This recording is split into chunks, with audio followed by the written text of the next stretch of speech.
상식을 뒤집어서 생각해보는 역발상 경제 시간입니다. 오늘은 직장인들에 대한 편견을 한번 뒤집어 볼까요?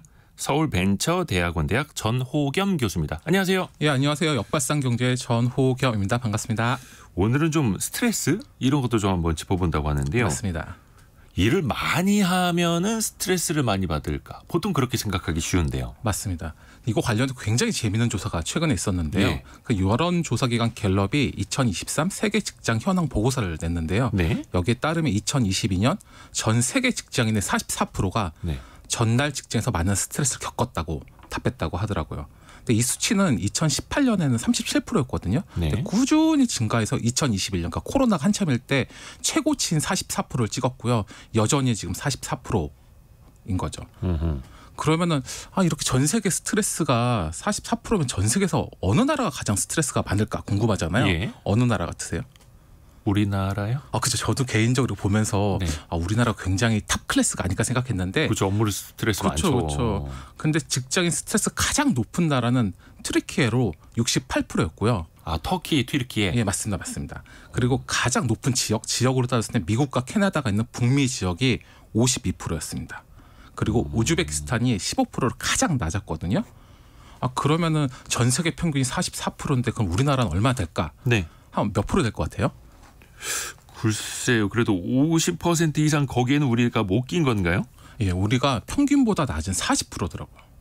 직장 스트레스가요? 예, 그래서 저도 이걸 보면서 이거 좀 논란이 일겠는데요. 제대로 그래서, 조사한 거 맞냐고. 그렇죠. 그래서 제 생각에는 우리 보통 직장인들 모여가지고 우리나라처럼 일하기 어려운 데 없다고 서로 엄청 탄식하는데 그렇죠. 평균보다 이 스트레스 지수가 낮다고 그러니까 이게 너무 당황스럽잖아요. 네네네. 근데 또 어떻게 보면 또 전 세계 어디를 가나 이렇게 먹고 사는 게 쉽지 않는 거다라는 또 반증일 수도 있는 거고요. 그러네요. 그쵸. 항상 자기 일이 제일 힘들고 맞습니다, 내 상황이 맞습니다. 제일 어렵고 우리나라가 제일 힘들어 보이는데 그쵸. 그래도 직장인 스트레스 지수로 보면 우리나라는 전 세계 평균보다 낮다. 예, 근데 여기서 약간 살짝 반전이 있는데 이제 아까 반전이 있어요? 근무 시간과 이제 스트레스가 정비례할 것 같은데 아까 말씀드렸던 1위였던 튀르키예는 2021년 기준으로 1,572시간을 일하고요. 1572시간. 예, 그리고 미국은 1,791시간. 네. 그리고 우리나라는 1,915시간으로 이 세 나라 중에 가장 많잖아요. 그렇죠. 우리나라가 노동시간 길기로 유명하죠. 그렇죠. 근데 그럼에도 불구하고 사실 또 이 역순으로 이 스트레스 지수는 반대여가지고 좀 이것도 약간 재밌는 현상이었습니다. 그러니까 노동시간이 길다고 해서 또 스트레스가 비례해서 많은 건 아니다. 꼭 정비라는 건 아닌 거죠. 요거는 갤럽이 예, 2023 세계 직장 현황 보고서를 예. 통해서 발표한 내용이고요. 맞습니다. 근데 아까 그 스트레스가 가장 높은 나라가 튀르키예라고 하셨거든요. 예. 왜 그럴까요? 거기는 왜 이렇게 스트레스가 저도 이걸 거예요? 보고 혼자 열심히 찾아봤는데 네. 찾아봤더니 이 튀르키예 같은 경우에는 몇 년 전에 OECD 조사에서 통근 시간이 가장 긴 나라 중에 하나였더라고요. 1, 2위를 다툰 나라더라고요. 출퇴근 시간. 예. 그리고 2022년에 물가가 무려 73%나 올랐대요. 그런데 거기 참 물가 엄청 오르죠. 장난 아니죠. 근데 문제가 교통비가 107% 올랐대요. 생각해보세요. 지금 1년에 2배씩.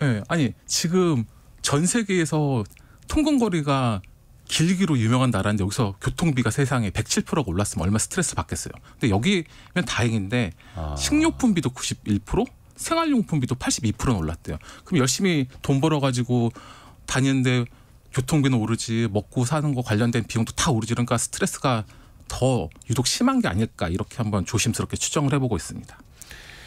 이야, 그러니까 출퇴근하는데 걸리는 시간도 긴데 교통비는 2배씩 오르고 식료품비도 비싸고 많이 그렇죠. 오르고 그러니까 직장인들 전반적으로 만족도 떨어질 수밖에 없고. 그렇죠. 우리가 가장 많이 하는 얘기 있잖아요. 우리 세상에서 모든 게 다 올라도 가장 안 오르는 게 월급이라고 그러잖아요. 예. 그래서 세 가지 이야기 하자면 가장 많이 안 오르는 게 월급과 아이 성적이라고 예. 그런 얘기 하는데 그런 것처럼 튀르키예는 좀 더 심한 거죠. 사실 자기가 월급을 벌어도 이 워낙 물가가 비싸기 때문에 그래서 이렇게 전 세계적 일이 스트레스를 받는 국가가 아닌가 이렇게 조심스럽게 생각해 봅니다.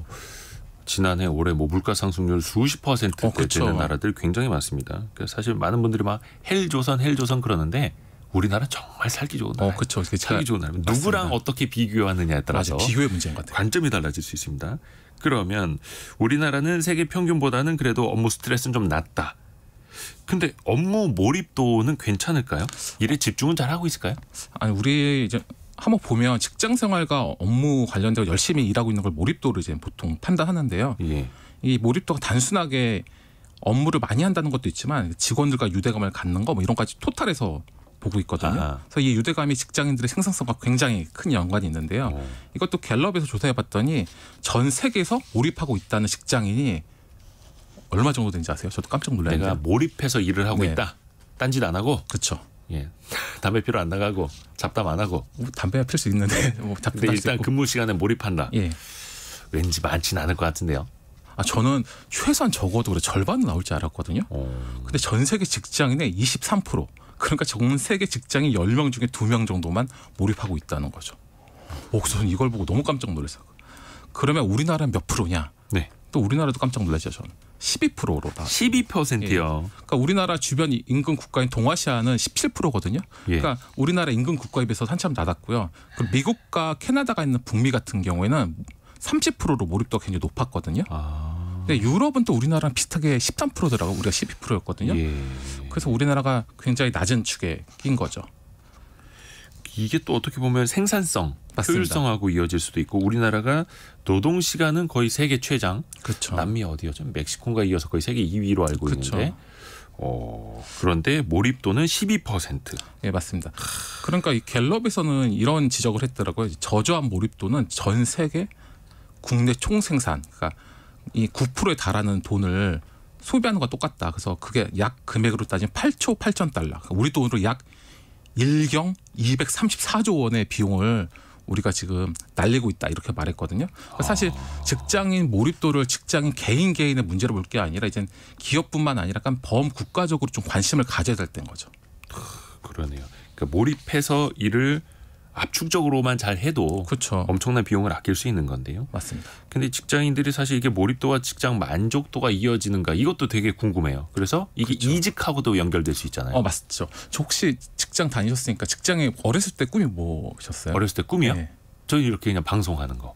꿈 이루셨구나. 그럼 직장 다니면서 꿈은? 직장 다니면서 꿈. 네. 그 회사 내에서 제일 높은 연봉 받는 거.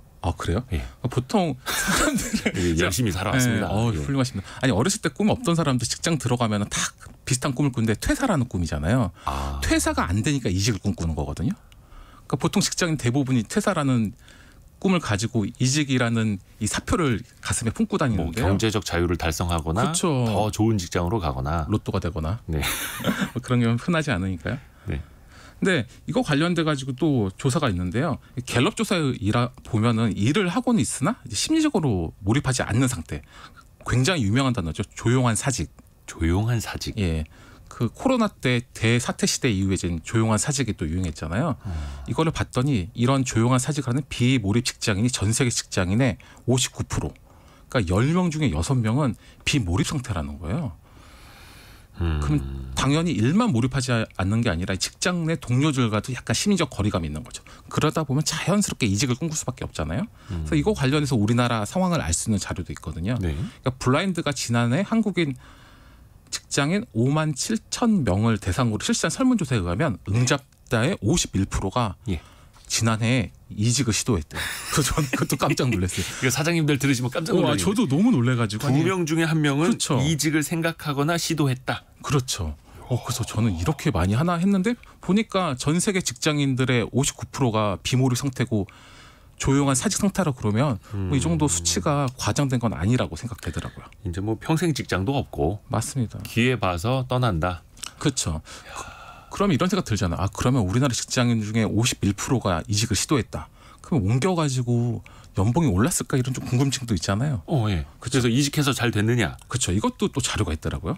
2021년 통계청 일자리 이동 통계에 의하면 일자리를 이동한 임금 근로자 중 62%가 임금이 증가한 일자리로 이동했고요. 그리고 36%는 임금이 감소한 자리로 옮겼대요. 그러니까 다수가 옮기면서 페이가 높아진 거죠. 연봉을 받다. 맞습니다. 너무나 당연한 결과겠죠. 어떻게 보면 한 푼이라도 더 벌려고 그렇죠, 하는 거니까요. 맞습니다.